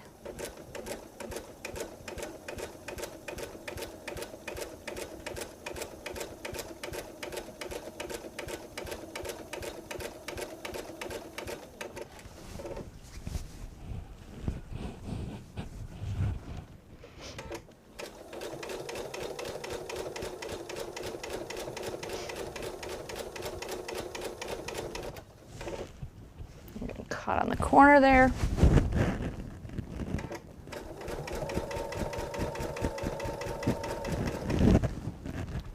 Caught on the table. You can start to feel it when the fabric pulls, when it gets caught somewhere. You can feel on the machine that it's trying too hard to pull it from somewhere. So that's when you need to make sure to straighten it out. so that the feed dogs can do their job and feed through.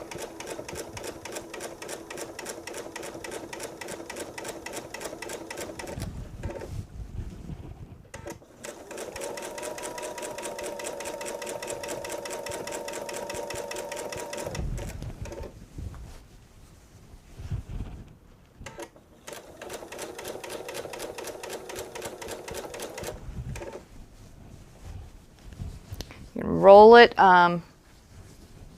Some people will use a large stick or a broom handle. For this size quilt, I'm not really worried about it. But when you get bigger quilts, you do need to control the salvage as much as you can. Because you don't want it all bunching up underneath either, because then you might sew through it, and that would mess everything up.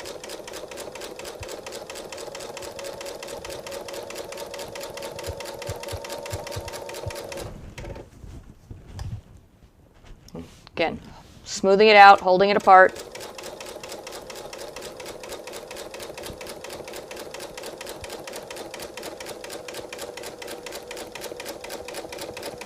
Making sure the fabric is as taut as possible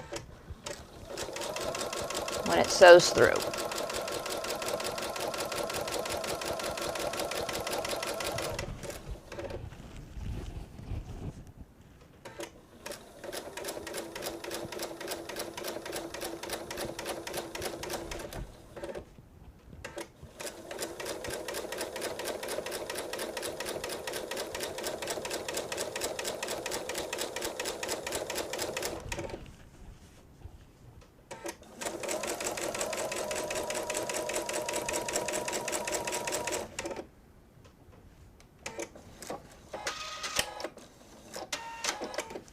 All right, let's see how that came out.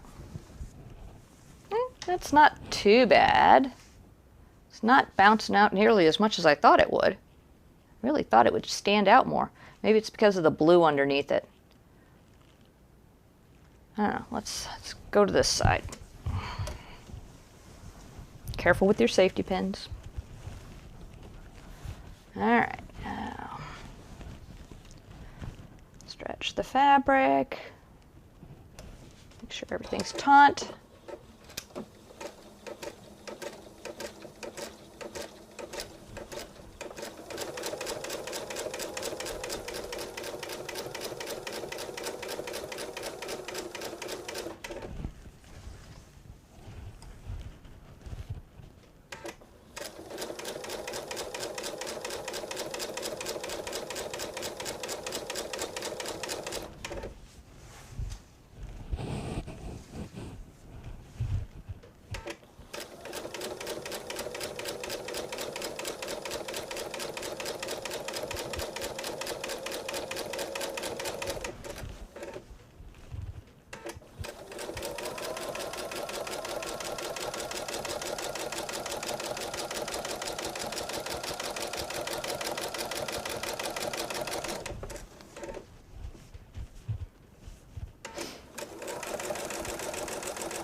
Okay, let's go to the next one.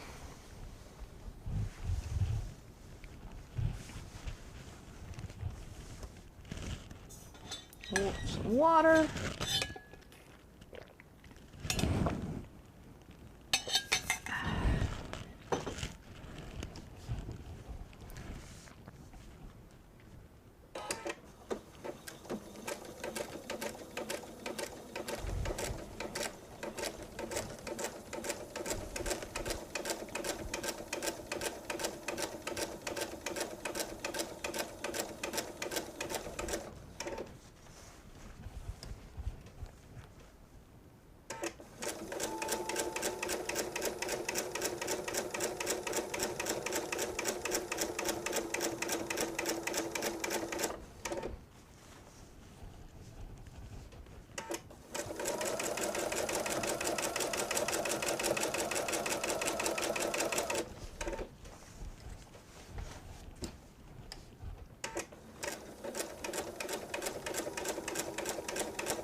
Alright, and then the last piece on this side, last little bit.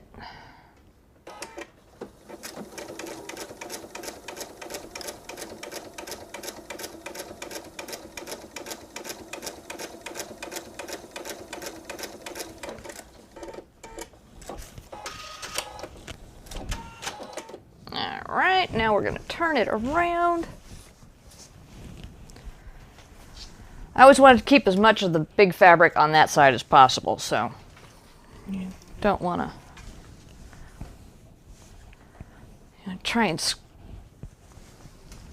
you start in the middle and then you do either side. Switch as you go. There we go. Alright, let's see here.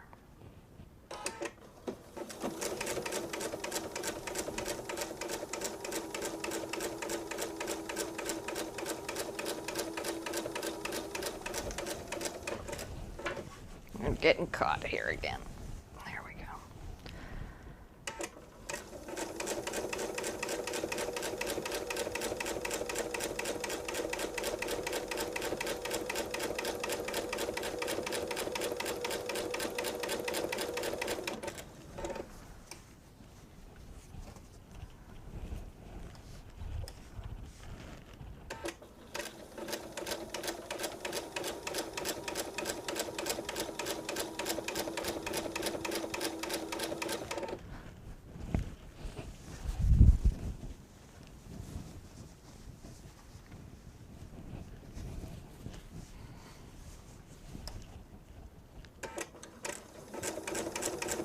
So this is another reason I like my needle down position, because when I'm doing my quilting like this, I can move the fabric around and get it straightened up, and it doesn't mess up my straight lines.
Let's get through there. Go back to the beginning. There we are.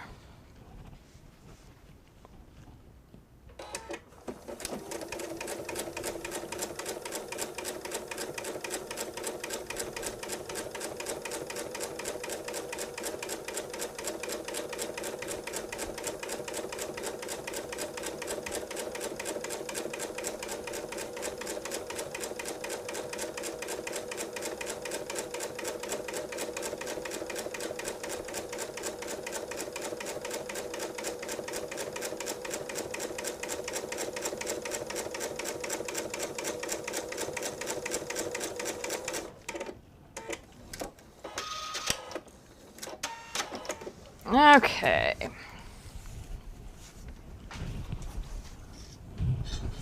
Ooh. Let's come back over here. And you're back. Excellent. You're back too. All right. Now let's look at the back. I want to make sure that, nope, that's 8 inches. It's 8.5.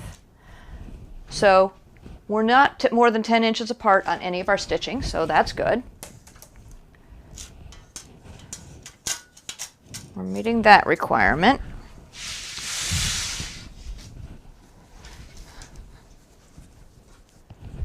Let's get safety pins out. And this is where I mentioned that I don't close them back up when I put them back in, because I'm just going to have to open them again later. If you do follow me in that, just be careful. Make sure that if you have small children in the house, you don't let them play with them. I had my other box of safety pins that I can't find were the exact same safety pins. So they've got the lid on them, but the lid comes off very easily. And with the cats wandering around, there's times where they knock things off of shelves and things like that. So I make sure that this is in a location that they can't get to, that they're not going to climb. These shelves here are usually where I keep them. I may put them into a different container just so that the lid screws on and isn't as loose as this one is, because it is, the lid's very loose. I've had it fall off of shelves before. So I know that it is not the most stable lid, and you want to make sure that you get these stored away nicely, especially if you have, like me, if you walk around your house barefoot. You don't want to be stepping on safety pins. That's just not fun.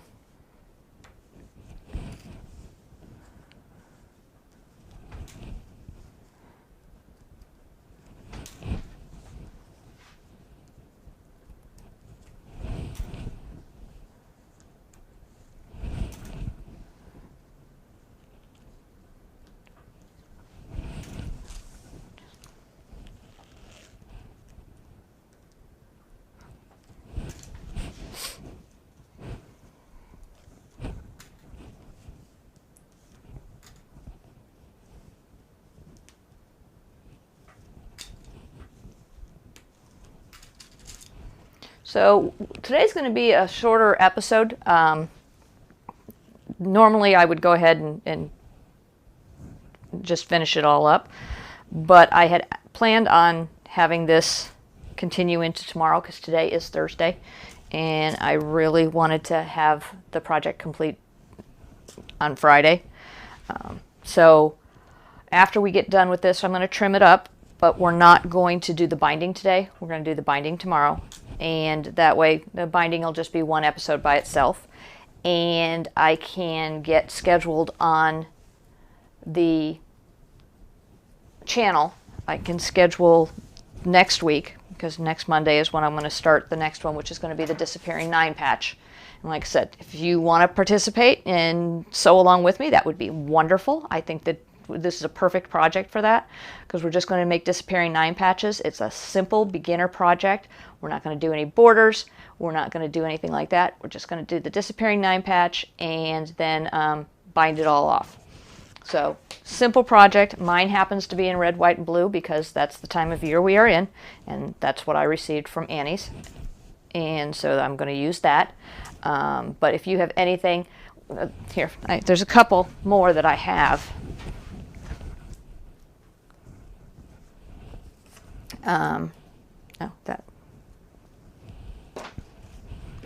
So this particular one is shades from black through silver and up to the white. That would make a nice Disappearing 9 patch. This one is just a bunch of spring fabrics. Would be interesting to see how that came out. I do, as much as I don't plan things, I do plan things, if that makes any sense. So last night I went through this charm pack and I figured out what colors I had, how many of the different colors I had, and figured out the best way to lay them out to make the Disappearing 9 patch work best. I will go over that next week when we do it. But so as much as I don't plan, I kind of do. It just, I don't go overboard with my planning, and I'm very flexible when it comes to changing my ways. Like I said, when I realized I didn't have anything to bind this particular quilt with, I went, all right, so the fabric I was going to use as a border isn't going to be a border. It's just going to be a binding, and that'll be fine. and just go with the flow as opposed to following strict rules and having to adhere to them without any other options. It's quilting. It's supposed to be fun. It's not supposed to be stressful. If you start getting stressed because you're trying to follow all these rules and meet all these required guidelines and things like that, it's just not going to be fun anymore. And what's the point of doing it if it's not going to be fun? Like I said, if you contract yourself out and want to sell your quilts to someone that has designed something specifically, that's a whole different kettle of fish. That's a whole different world. I don't think I really want to live in that world. I make them as I go. If someone wants to buy them, that's great. If they don't, they don't. I mentioned with one of my other episodes that I will probably be selling this quilt. I think I mentioned it yesterday. I will probably be selling this quilt on Etsy. I haven't decided what it's going to look like price-wise yet. It's still up in the air on that one. I have to go out and look on Etsy and see what a quilt of this size typically goes for. And then I'll go from there. If I can't get anybody to buy it, I'll lower the price probably. Or I'll just keep it and find someone to give it to eventually. That's usually what I do. Or the cats get it. It goes downstairs on one of the couches. And actually up here they don't have a quilt to sleep on up here. They've been sleeping on just on fleece. So I might go ahead and just give it to the cats. I think they have like 5 or 6 different quilts now, so they're in different areas of the house. Or they're lying on the floor in the living room.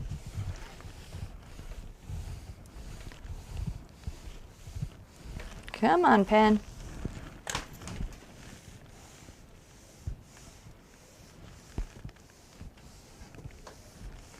There we go.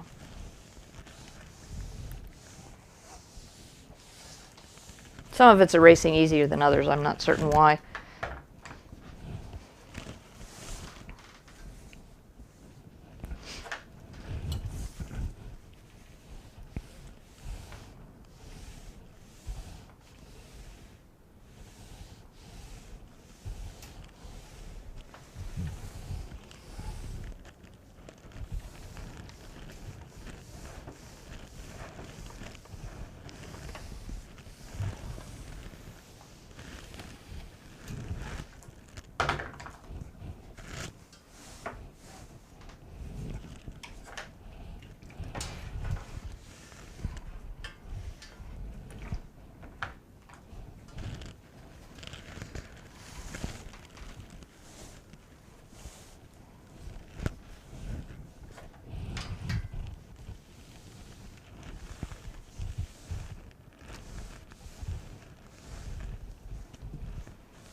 Alright, put that over there.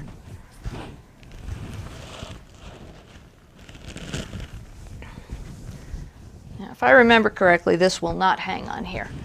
It's too heavy at this point. Oh, I was wrong.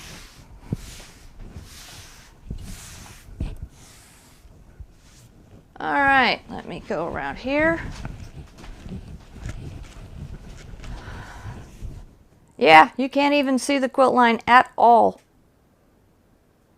It has absolutely no effect on it. I can see it a little bit in the big flower patterns. But other than that, you can't see that it's quilted at all. I guess that just means it's au natural. It looks just like it did when I pieced it. I'm not certain I like that.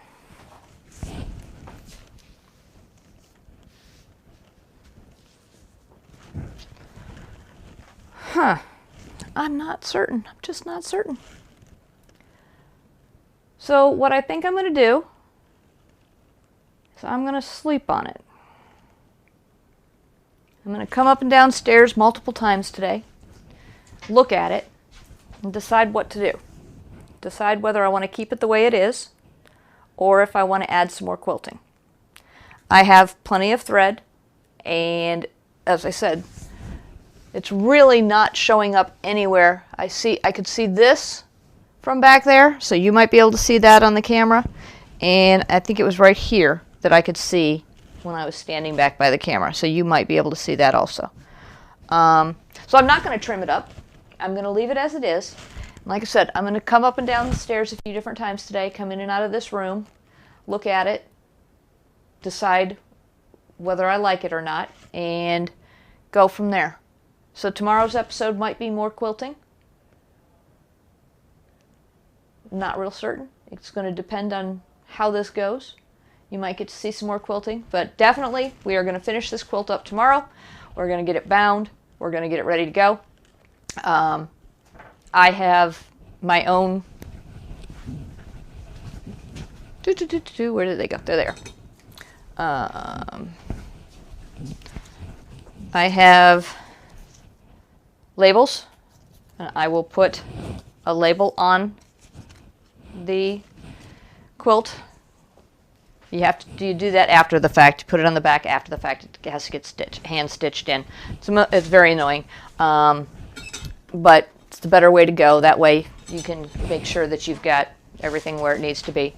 But so we will finish up this quilt tomorrow. I just have to look at it a few times, and it is upside down now that I'm looking at it on the TV. I can see that it's upside down from the way I've been displaying it, so I might switch that up just so I can look at it the way that I've been. It's a quilt. It doesn't have a right side or a wrong side. It doesn't, or an upside or a downside. It's a strip quilt. It can go any direction you want. But okay, so we're at 2 hours and 15 minutes. I hope you had fun today and you think about it too. And if you want to throw in any comments down below and let me know what you think, whether I should put some more quilting on it or not, I will look at those throughout the day and make that decision as to which route to take, and we'll find out tomorrow what route I end up doing. So, alrighty, it's been a pleasure.